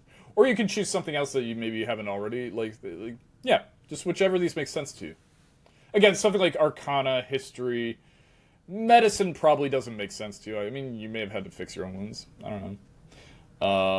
Religion doesn't sound like it makes a lot of sense. In fact, religion wouldn't make sense because the dwarves aren't very religious in of themselves. What's performance? Is that actual like acting. bard? Acting, performing, whether it's like singing a song, putting on a play. It's not quite the same as faking something to scan. Like if you were trying to pretend to be a noble. Mm-hmm. And you're trying to sneak into a place and you're using it as a disguise, that's deception. Okay. It's more of like it's like deception is performance when somebody would want to know if you're faking it. Mm-hmm. Performance is more I'm performing, you all know I'm not really, I'm acting or singing or whatever. So I remember in Witcher 3 there's a whole like acting like scene or like the little one where he's like, it's like A just delivers his lines. It's so good. I gotta play that game again. Almost like I kind of want to do like, it says that I already have these for guards. Does that double it up if I pick that again? There's like athletics guard and then perception guard. Well, what that means is you got those are options. Wait. Okay, you know what? This one I'm a little confused on. Because those are attributes I already have for being a guard, right? Or what? I think it would just increase the. I believe it just increases the your ability with it. So if you went like athletics guard, you're really athletic. If you went perception guard, you're really perceptive for a guard. I think maybe I'll just pick athletics guard again. Yeah. Just to keep with the flow. Again, your character is a very physical character. He may not be super book read, but he's very like, he probably doesn't have a lot of fat, if any, on him. He's strong. You know, he's like constantly like he's great at doing physical activities, which as a fighter is perfect and is a great way to start a character and for your first time in D&D, because D&D, like when it gets into the minutia, is very combat focused. Like a lot of the rules are combat oriented, and you'll find being a fighter is a great way to survive the most immediate lethal issues, which are usually combat. And I'm also going to be a little when I how I plan to run this campaign is, yes, there are things like deception checks and performance checks and perception, things like that you do outside of combat when you're in like social or whatever situations. But I also do believe that, like, if you can sort of talk your way, like if you can explain why your character would do something, or in your character say or do something that I'm not going to be like, whoa, your intelligence is not high enough to get away with that. It's more like, okay, yeah, explain it. Like, sort of. Sorry, that was a rambling way of saying basically like, a fighter is a good choice, and I think going with athletics makes sense as your character. Now I'm stuck with this next versatile choice. Like I said, my character is naturally lucky, and that is a choice here. Yeah. But I also like Tavern Brawler, because that would be with his backstory too. But I don't like improvised weaponry. Push I do like. Damage rerolls, enhance unarmed. I'm going to stick to lucky. So It says luck points. I can put a 1 luck point to give yourself advantage on the roll. Is that do you pick that before you roll or after? You roll. Yeah. Okay. And then there's disadvantage for Same like thing. creature rolls. They roll or whatever. Yeah. You know about disadvantage and advantage, right? I remember I remember reading about it, but I forgot. Basically, almost everything is a D20 roll in this game. Mm-hmm. Like almost all the time, you're just rolling a D20, trying to hit or exceed a number. Mm-hmm. When you have advantage or disadvantage, you roll 2 dice. With advantage, you take the higher number of the 2 dice rolls. With the disadvantage, you take the lower of the 2 dice rolls. So if you're like, if you did a lot of prep for something, I might give you advantage, so that way you could it's a little nudge to get a higher. I mean, they both might be like 2 and 6 or something shitty rolls, anyways. In which case you take the higher and still fail, so you can still fail. But it basically makes it a little easier to succeed or a little harder to succeed depending on the situation. Okay. Languages here. Does that mean common? Everyone speaks common? Yeah, everyone speaks common. So like I get to pick 2 extra languages besides common? Dwarvish makes sense for you. Yeah. So Dwarvish. I get 1 more. Let me think what would be around there. That's crazy that common came from sigil. Or sigil. You know what, like, ignore. Yes, Dwarvish came. Sigil doesn't exist in this world. Or does it? Dun, dun, dun. What would be my other language? Or do I have to have another language? The region you're in, weirdly, the one that might make sense is Halfling, because there is a large Halfling kingdom to the south of Usland. Well, it's not really a kingdom, it's like a tribal, sort of like, imagine like Scotland before it became fully unified. Elvish also kind of makes sense. There are a lot of, like, elves are probably the most populous race outside of humans in the world, just because they used to be, especially in Tifia, because Tifia used to be an elven kingdom like a long time ago, but they still remain. Like, this is kind of what they consider their homeland. So Elvish are, but you know what, if you there are giants in the mountains, you know, like not a lot of them, but there are a few, and maybe like they don't bother the dwarves because they know the dwarves could kill them because there aren't enough of them, but the dwarves don't bother them because they're giants. They're very good at fighting and crushing things. That might be interesting. Maybe like I did when I was with the dwarves, we encountered a giant, and the giant saw that I was bigger than the rest of the dwarves. So there was like this weird confusion or some sort of link in a story. Yeah. There. Yeah, I actually like that detail. You know, if you choose giant as your language, there aren't a lot of giants. Giants are very rare. Because one of the things is, even though this is a medieval society, it is sort of mid to closing in on late medieval. So a lot of the, like, there are still wild animals and like goblins and other monsters in the world, but a lot of the world is being settled right now. And it's been settled a lot for a long time, so Giants aren't super common, but they do exist in the mountains for sure. Like there probably were like a few small giant tribes or families that occasionally would come across dwarves. And, like they would have a very like, you just stay over there and we'll stay over here relationship with the dwarves. Though occasionally I guess they would trade for various reasons or something, or would have other things. Yeah, they're not like, yeah, they're not the worst. Also, giants tend to be more. They know the surface of the mountains more, so they are the ones who, like, if they're doing, like I said, if you were trading with that northern enclave, you're probably going through giant territory there or something. So maybe they have like almost like a kind of, if you want to go north, you gotta give a little gold or something. I'll suss that out. So yeah, it would make sense you would have been exposed to giants at some point. Yeah. Okay. Determine ability scores. I don't know if I do anything on this page. I don't think so. Oh yes, you do. All right, now here comes the fun part: making the physical, the statistical part of your character. Not that it's not fun the other way around. So what you're going to go with is standard array. So I got to go next page, I think. I think so. Yeah, there's nothing. Here we go. Yeah. Yeah. Generation methods, standard array. Okay. So what this is if you click on the drop down for strength. First of all, we'll start there. Okay. You see 6 numbers, 8, 10, 12, 13, 14, 15. And basically you can assign those to in any combination you want amongst these things. I'm not going to tell you how to do it, but as you know, higher numbers make sense for your physical things like strength, dexterity, and constitution. Lower numbers make sense for intelligent, wisdom, and charisma. Yeah. Okay. But I mean, maybe not wisdom even. Like, you know, you were a guard. So I guess 15th strength. Sure. Dexterity 14. Now these next ones I have to think. What exactly? I don't remember what Constitution. Constitution is your health, and it's not just like, it's not hit points like how close you are to death or how much damage you take. It's more like how like resistant and resilient you are. Like, okay, I'm putting him 13 because perfect classic. He choice. Survived a bunch of shit, and and because he also was raised in the dwarven area, he had a lot of like good food and like adaptogenerative plants and herbs, so he's so these last 3 are going to be my hard ones here: intelligence, wisdom. So intelligence will be the last one, 8. Okay. I guess charisma, since his mother was a bard, 12, and then wisdom 10. Yeah, that makes sense. Your character also has persuasion, right? So it's like your character's focus is definitely strength and fighting, but he is also good at like, he's not unsociable. Yeah. Like it's sort of 15, 14, and 13 are considered above average. 8 is below average. 10 and 12 are kind of like the average human, with 12 being like a little, like, you know, average, but you know, he's not a bad looking average dude, you know.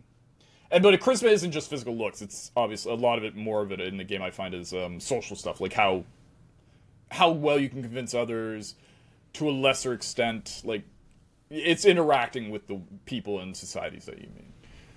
All right, so let's take a look at your stats. 17, yep. 14, 13, that makes sense. Plus 3, yeah. Sorry, you went with 8 intelligence, 10 wisdom, and 12 charisma, right? Sorry, That's I'm just correct. basically making your character as so I can sort of see it on my thing here. Yep. Yeah, this makes perfect sense. So, like, yeah, your wisdom is sort of your average. You know, you're not super perceptive, but you're not, like, oblivious. Mm-hmm. Intelligence makes sense. You're not very book read. Like, you're basically literate, but you wouldn't be able to read like a super complicated thing. You're like, I didn't really go to school, and I was just like, everything was like word of mouth. I learned and stuff like that. It's just like I know what I need to know. Yeah. Anything, most facts you've learned, someone's told you rather than you've read. Exactly. But if somebody was to hand you like I guess by our comparison, if someone to hand you like a grade 6 or 7, 8, 9-ish book, you know, sort of like, you know, you'd be fine. But if somebody was to hand you like James Joyce Ulysses, you'd be like, I'm not reading this. Yeah, just bored, whatever. Yeah. I don't get it. Yeah, wisdom 10, you just right down the middle. Nothing remarkable there, which isn't bad. That's totally good. Charisma 12, yep. Strength 17 means you are very strong by society standards. Like 18 is kind of 20 that is the limit, and you will be able to get there. I see. Level cap for everything is 20? Yes. Okay, that's good to know. Down the line, there are something you do want to be aware of going forward with your character, depending on how long we do this for, is every 4 levels you get +2. You get some points to spend on. I think it's like 2 points or 3 points to spend on these ability stats. Any of these? Okay. Yeah. Okay. So you can even, if you wanted to raise your intelligence, like maybe be like, oh, you know what? I'm tired of my character always, anytime there's an intelligence check, having a penalty to it. So, yeah. So 20 is basically the absolute maximum of a natural human being, and that is like, man, that guy really focused on strength. Like, he's been weight trained. Like, that's like the guy who played the Mountain in Game of Thrones. You know, like the world's strongest dude. That's a 19 or a 20. So 17 is like, you're like The Rock, probably. Like, I'm not saying you're on steroids. Do you want to be? I'm an action hero. Yeah, you're definitely like super strong. Cool. Dexterity 14, you're nimble. You're like a very good football player. You may not be like, I'm gonna say football, the European football, not like you're not like incredible. Like, you're not like a Cirque du Soleil performer, but you're nimble. I can move during a fight. I can maneuver. And it's good. It helps you with your armor class. It's a great thing to do. Constitution 13, you are slightly healthier than average. You've been sick once in a while, but you haven't never had like a major injury or like disease is a thing in this world. You've never fallen. Wait a second. Like, that kind of does conflict with the origin story. Like, my character, when he was a kid, he had a head injury and he was burned during the. Well, it's okay. I maybe shouldn't have said injury. But in a weird way, this does kind of make sense because your guy had a massive head injury. He was burnt on a lot of his body. And yet he's still walking around fine. Like, he's a survivor. So like, he's resilient. He's resilient, exactly. Like, so it's not just whether you've had an injury; it's how you reacted to that injury. Whether your body, like, if you had a low one, it would have just gone like, okay, nothing. Sorry, that was a work thing that I rarely ever see. Yeah, no worries. The best part about D&D, checking messages from work. Oh my god! And like the head injury. File. The head injury is also supposed to justify his lower intelligence as well. Yeah, exactly. Totally makes sense. Like, you know. What are these modifiers? What are these modifiers override score stuff? So what it is do you remember earlier you chose like 2 +2 to strength +1 to wisdom? Yes. Those got added in. So like your base strength is 15, then there's +2 for that. I see. I can't remember where the other +1 was from. I think it's from the guard ability. Possibly, yeah. Yeah, so like basically as we've been going along, little things that's why I recommend doing it on this, because there's a lot to sort of little things to keep track of, and D&D Beyond is good for that. It is nice. Please sponsor us. Yeah, so that makes sense. Yeah, his intelligence is 8. It's like, he's not dumb. That's not dumb, but he definitely is like, actually, honestly, like, I'm an 8 intelligence sometimes, often, where it's like, you hand me a logic puzzle, it's like, on Thursdays, Bob wears a blue sweater and never wears the same sweater as Sarah. You know, like that kind of shit. Or figuring out, like, I'm not good at figuring things out. I know things, but I'm not good at figuring things out. So, like, maybe that's actually more of a wisdom thing. But, like, yeah, intelligence, even with your head injury, maybe you might even get headaches when you have to think too hard, kind of thing. Like, it's sort of, you're not dumb, and you're definitely socially smart. You're just, I focus on what I know. Yeah. I'm not going to do no puzzles or nothing. Yeah. I solve things with my sword. Yeah, exactly. Like, your probably first response is like, well, given your charisma, it might be like, can I talk my way out of this? No? All right. Out comes the sword. You know, like, I'm not going to be like, all right.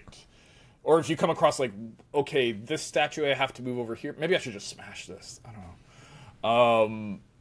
Wisdom 10, like I said, that's the average in the game. That's the human average. So you may not have like an exceptional understanding of the subtleties of something that you're looking at, but you're also not going to be like, what? Is this stove hot? Ah, it's hot again. Still, you know, it's like, and it is also loosely connected to your connection with the spirit world. Intelligence also affects magic, which isn't going to be a big deal for you at first. Mm-hmm. It's possible as you go on, you might start having focus in some magical abilities and stuff like that. Yeah. So intelligent wisdom totally makes sense, and the 12 charisma makes sense as well. You're a little bit more charming than average. You are covered in scars. I hate to say it, this is still a superficial society. Yeah, you're wearing what like the a fuck? very odd outfit, but I could do you wear the talk to helmet people all the time, or do you take it off? Or when I'm sitting down in like a tavern having a drink or okay, food, sorry, it's I not take like it a off. permanent. I always wear the helmet. No, because I don't have any like facial deformations. Maybe I have like bit of a like scar from a head injury, but it's not like my hair has grown over it or whatever. Yeah, Like, yeah. it's not a big deal. You at a charisma 12, like you actually probably come across as like, oh, this guy looks like he has an interesting story. In his life, exactly. This guy's seen shit, so like, well, what's this guy's deal? I kind of want to talk to him. Like, again, you're not going to probably be making a living off your singing voice or like acting or. It's almost like his body. He could look intimidating, but from his disposition, he is like kind of friendly, so he's able to navigate through social situations using that. I like that because that 17 strength does mean you are not necessarily like the Rock big, but you are a large person. He knows how to like hold himself in a gentle way because he's around dwarves and he grew up around like children dwarves and stuff like that. So he never wanted to be a bully or imposing to them. So he kind of knows how to hold himself and act in a way that he's like a friend. Exactly. Yeah, that makes perfect sense. Yeah, 100%. Okay. Yeah, so let me just make sure. Choose equipment. Choose equipment. Here we go. Fighting. So great sword. Didn't I already choose this equipment? Yeah, it's already set up. No, this is you chose. These are options you get kind of like based upon your choices. You know what, we're just going to ignore this and just go with 155 GP, and then we'll talk about your starting equipment guards. Where is that? Oh, down here. Okay. 155. Guard starting equipment. Is that any better? Not really. Yeah. Go 50? Yeah, that's fine. Yeah, I guess 50 GP for that as well. Now add starting equipment manually? Yep. Okay. So basically right now you got 205 GP to spend on equipment. What? It's the same shit now. What the fuck? Oh, you can ignore that. That's just it's in case you want to go back and change that sort of thing. That's all that is. Okay, so go next? It didn't save it though. Do I just click it again? Guess I click. Oh no, it did save it. You see that at the bottom your GP is 205? Oh, okay, sorry. Yeah, okay, so those are basically if you just like I just want to start an adventure, just give me some gear, let's go. Now what you're going to do is instead you're going to go shopping. Is that the next screen or what do I do here? I don't know. It's kind of Oh, it says add items here. Yeah. All right. That's probably it. Yep. So I know longsword. Great sword or long sword? Oh, great. Was it great sword? Yeah. There's a bunch of different stuff. Just the one at the top, the generic great sword. Okay. Yep. Look up Warhammer because you said we took that a Warhammer and a Shishmir. Did I pronounce it? Those were like the proficiencies. Can I pick the stuff that I 100% want before I run out of points or something like that? Or what is this? Yeah. So like, what would my helmet be? Because I have a specific helmet. Your helmet is a. All right, let's look at armor. Oh my god, I keep forgetting there's so many options here. Helmet. Huh.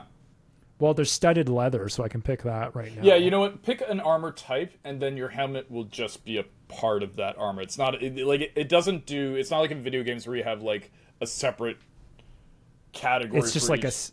You're wearing studded leather. You're wearing this. I might give you an extra AC just because of the armor. Though already you're going to be very hard to hit. Armor. So which one did you go with? Studded leather. Yep.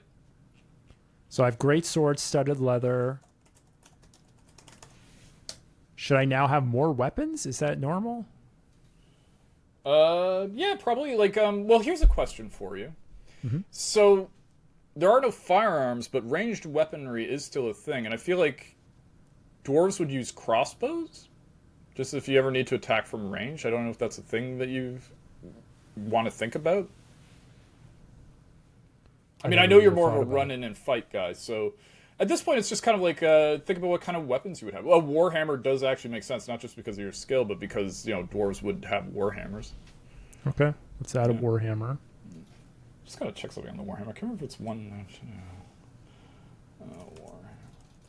Something that doesn't make sense is a shield because you're more of a greatsword guy, and the greatsword is a two-handed weapon. Yeah, that's what I was thinking. That's why more weapons, it's gonna be holding me down. Yeah. I don't even know how to spell the scimitar Shemshir. I don't know how to spell it. Type in SCI and it probably will show. SCI, that's it. Okay. Should I add that? It's like I kind of like don't want to be encumbered with like weapons that I probably won't use. I'm gonna say this. All right, here's my thing on encumbrance. I'm gonna be the arbiter of encumbrance. Don't worry about the rules, and if we have to, we can go back and turn it off entirely. Like, you won't be able to carry every goddamn thing, but I fear like if you've got let's see, you have the greatsword, the warhammer, the scimitar. It says 27 pounds right now. Oh yeah, that's fine. You're super strong. That's fine for you. In this case, it's probably going to be about access. Now, the greatsword is always going to be on your back, and the thing that you're like, when a fight goes off, you go for that. I'm assuming that's your default weapon. Yeah. But you're going to have a pack as well that you're going to wear. That's going to have like your bedroll and your like change of. You probably don't have a ton of change of clothes to be honest, but like you have an extra like your traveler cloak for when it rains, shit like that. And some food and other little things like a little campfire tinderbox. Like you basically like almost like a camping backpack is kind of how to picture it, but less good quality and not as much nylon or those little buckle things. And I'll allow you to have one of your weapons at your hip. Like you have the greatsword on your back. You can't carry a greatsword on the hip; it's just too large. Yeah. You could have either the scimitar or the Sheshmir. Did I get it right this time? It's okay. Well, scimitars. We'll just keep it at that. Whatever. I feel terrible. Keep it with D&D's world. All right.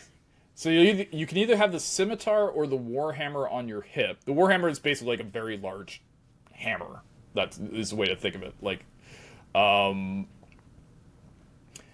the other one will be strapped to the side of your pack. So if you want to use that one will take a moment. Like, will probably take an action for you to unfasten from where it is in the bag. Like, it's not going to be as accessible as. Think of your hip, no problem. You can pull that right out. Greatsword even.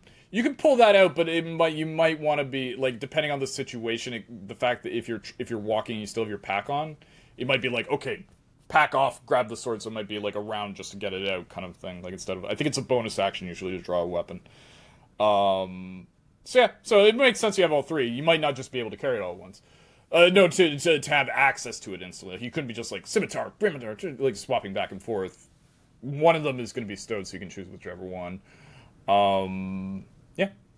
But when it comes to encumbrance, don't worry about it too much. If you're like, oh, I'm going to carry that statue back with 5 other statues on top, I'll be like, nope, you just wouldn't be able to do that.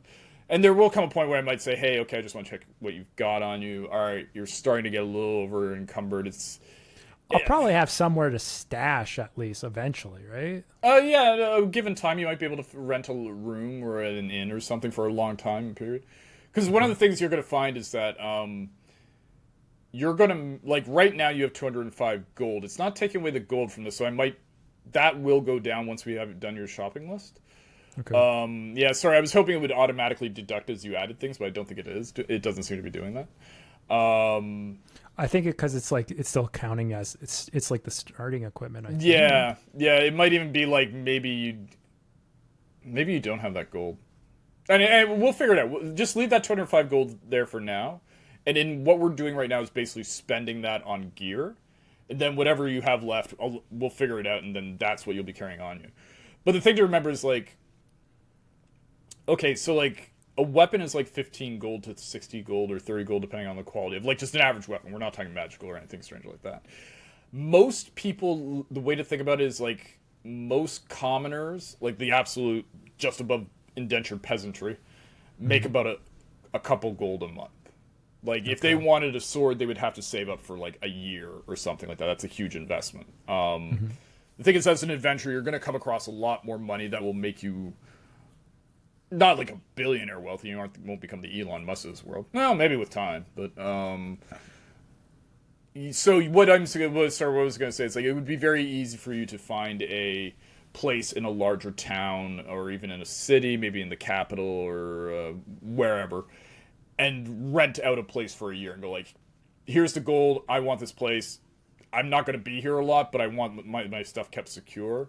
Mm-hmm. There are also like usurers and banks. A usurer is basically a medieval bank, and you can go to them and say, store my stuff here, and they'll charge you a fee. Like, so the thing is, like, your character doesn't strike me as someone who's looking immediately to set down roots, but you would be able to rent places pretty easily to stash stuff. So if you're like, okay, I want to hold on to this gear, but I don't want to bring it with me as I go to the other side of the kingdom, that's not probably going to be that hard for you to find a place to stash. Okay. And I can always sell gear, right? It's just like any other. Okay, cool. You don't make the list price back, though. It's like 10% of it or something like that. So like your 15 gold sword, you would sell it to because it would probably be used, but you would also sell it to somebody, and like at most you might get like 2 or 3 gold from it from somebody who sells weapons. Like you're not gonna. I mean, I guess hey, man, they got to make a living. Someone's got to make. With like that, we'll come across that like use my charisma. Yeah, that is true. But I mean, like, you're not gonna make a lot of money reselling weapons. Don't think of this as one of the like. That's one of the weird things that I think both Baldur's Gate and other video games of this type have is like they sort of say, oh yeah, the big way to make money is to sell the shit you pick up, and it'd be like, okay, yes, in this game, but in like a more, I'm not going for a super grounded saying there is a fantastic magical element, but like there is an economy thing where it's like, I've got this sword to sell. Who wants to buy my +1 magical sword? It's like, oh, that's great. Yeah, that's worth a lot of money. I can't afford it. I don't need it. I wouldn't buy it. Like, you know, like, yeah. It isn't like the merchants in a game that are just like, what are you selling me? Cool, I'll take it. It's like, people will sometimes go, that's nice, but I can't afford it or don't want it. I can't sell it. I can't do anything with it. Yeah. But it'll come times. And when you get to the larger cities, there will definitely be easier to sell items as you find fit. As you see fit. Okay. So I guess next studded leather. We'll go over some. I'll probably go through a list of some stuff you might have like on you, like. You know what? I'm going to assign you some homework if you don't mind. Okay, I'll write that down right now. Unless what? Well, you want to finish this stuff or what's next? Oh no, it's part of this, but we're not done yet. I think we're close to being done though. But the homework I'm going to assign is go through the list of gear in the player's handbook. Okay. And make a list of things you think that Doomor would have with him, like, you know, non-weapon stuff. Non-weapon stuff, exactly. Like you've got your weapons and your armor locked down. When it comes to a fight, you're ready to go. What are other things you carry? He's going to have a candle. He probably would have flint and tinder to make a campfire. You know, like sort of little things like that, and make a list of the stuff, and then. I kind of want to know a little bit more about like dwarven culture because a lot of that stuff would be probably from the dwarves. Well, that's something when you come up with a list, we can go through and go like, okay, yeah, you have this, or, I mean, dwarven culture is aesthetically and a lot of things are different, but there are standard things in the list like. Dwarves have candles. Dwarves have like flint and tinder. They have rope. You know, like there are basic like camping gear, like basic camping gear. That's the way to think of it. Think of it like don't think of it as like, ooh, I'm carrying around an ornate box made by the 3rd century dwarven art. No, it's like what are you carrying with you to kind of help you out day to day. Rations, or you'll have some rations with you when you leave. Your parents would make sure you'd have some decent rations with you for a couple weeks, couple 10 days. Sorry, couple 10 days. Caught myself. Yeah. Yeah, so that's basically it. All right, let's move on to the next bit of business. And, look at that. You're done. Once you have completed this, blah, blah, blah, blah, a digital character sheet for printing. Well, I don't need to do that. Hopefully it's saved. I can come back here. Well, view your character sheet. Let's take a look at it, and so you can sort of see what you got here. Ooh. Yep. So this is your interface. By the way, I think there's a dark mode if you prefer dark mode stuff. I don't know where it is. Like I found it hidden. It took me a while to find it. For later. So just to go through all the stuff here you've got across the top are your basic stats. Those 6 stats that show your sort of basic. Those are called your abilities. Your proficiency bonus is +2 because you're level 1. That means anytime you do anything you're proficient in, you see how this list of skills has a few have black dots next to them? Yes. That means you roll this +2 when attempting something like that. For example, your athletics is doing really well. You see, remember how you focused on athletics? Mm-hmm. You're now like +5 in athletics. So if somebody's like, I need you to do a race, I need you to jump over this, I need you to lift this, you're going to do great. But then if somebody's like, hey, do you remember what happened like 300 years ago in this kingdom? Your history's -1, you're like, ooh, let me get back to you. Yep. Yeah, this makes sense to the fighter. Good perception. Good persuasion, too, yeah. Hell, you might be borderline a paladin with a nice charisma. Your survival is +2. Yep. Stealth +2. Yeah, you're even not a little, like, being a guard, I guess, with your slight bonus in stealth and sleight of hand. Like, you've seen some tricks. You've seen, like, you not necessarily you fought criminals, but, you're hanging out with other dwarven guards, and they've shown you how to, like, do a few things. Mm-hmm. Your passive perception is okay, so yep, so that's your skills. Your saving throws are your saving throws are good physically. Again, if you have to make an intelligence saving throw, you're gonna want to watch out for mages that have any kind of mental magic, because they might be an issue for you. But again, like, that's part of the game. Because the one thing to remember is, all right, this is real talk moment. You will fail at certain attempts. Certain things you'll try and you'll fail. Mm-hmm. And that's not necessarily a failure. It just means your situation didn't go as planned. It probably turned out negative for you. So then you react to that situation and figure out what to do next and sort of thing. So don't worry about, like, failing stuff and things like that. One thing to watch out for is, like, hit points. I'll say this.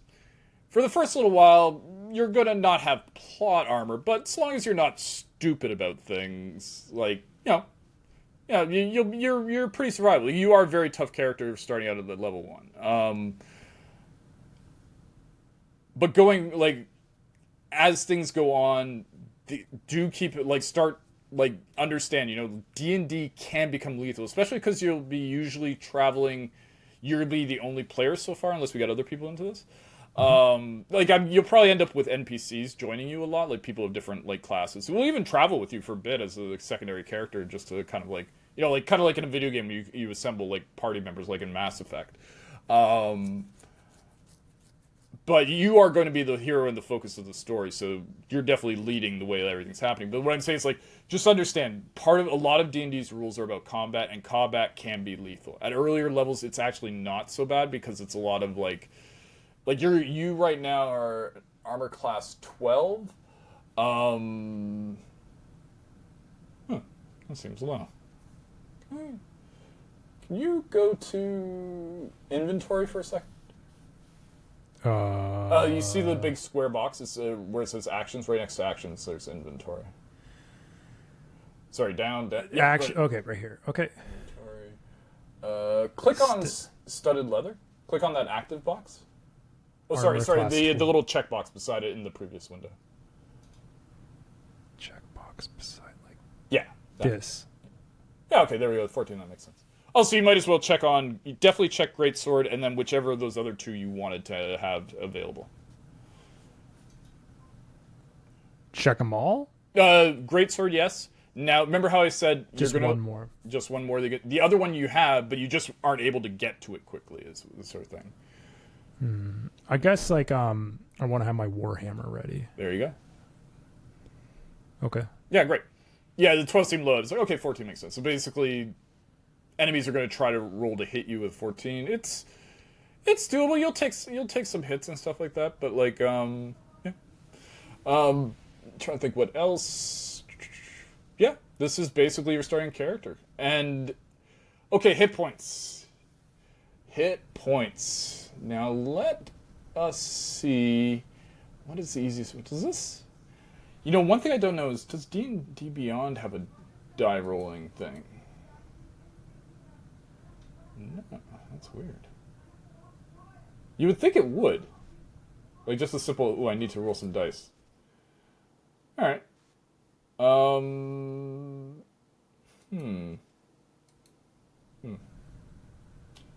That is odd. Okay, well, that's not fun listening to me go like, that is odd. So, did you set up a Roll20 account? Yes, I did. Okay, go over to Roll20 for a second. We'll just do the lightest of introductions to it to show you the dice roller.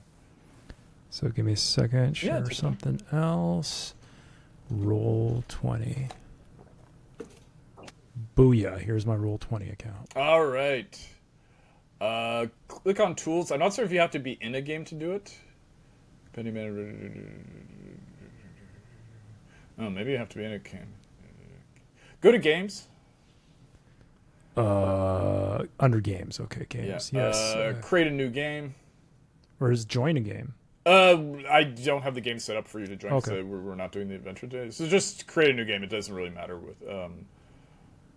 because you're just doing it for the dice rolling app. There must be a die rolling app online. We'll look into this if we have. Wasn't there like what's that in the corner of the D&D Beyond? In the corner, there's like an icon of a dice. Oh shit! Yeah. Go back to D&D Beyond. I totally missed that. You see, when I was playing, I did all my die rolling in whatchamacallit, in Roll20. All right, click on that. And click on the D10, which is the one more. There we go. This one, yeah. Yeah. Now let's see what you get. Roll here. That's cool. 1. Nope, you're not getting that. Roll again. So clear.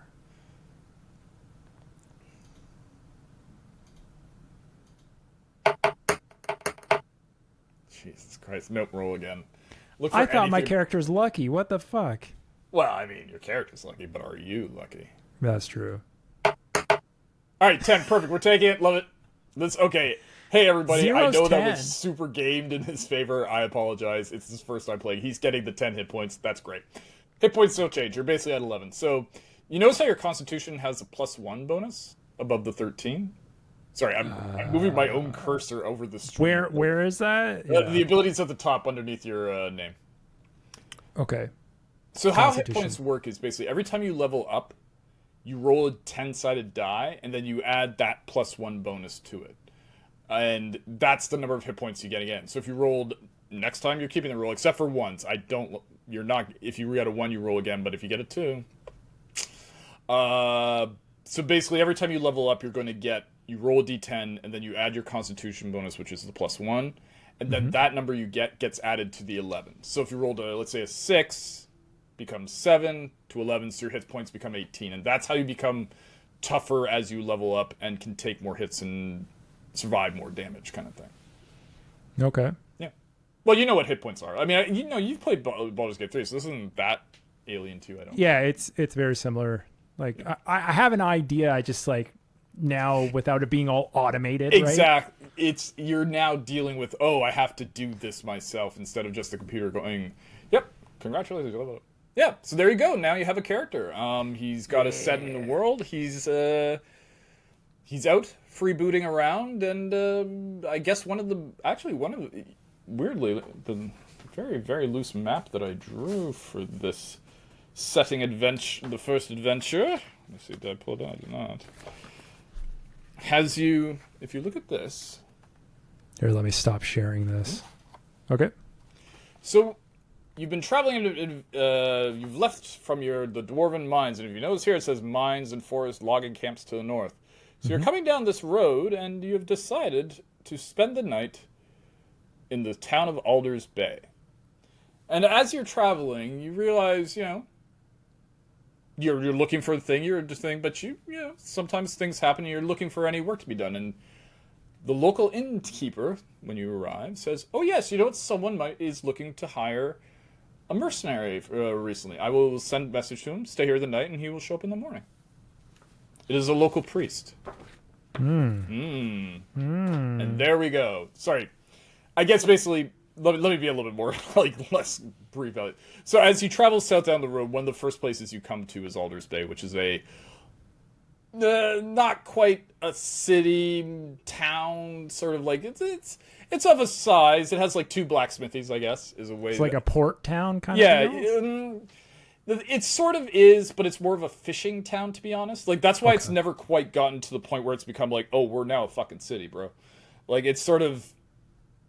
Like most of its the local business is based off of fishing, especially because as it's in the middle of this inland bay that's incredibly deep waters, and so the fishing there is really rich. Like it's surprisingly good fishing close to the water instead of having to sail out into the actual open ocean across the coast. It's also kind of near the top part of what Ustlin considers quote unquote civilization.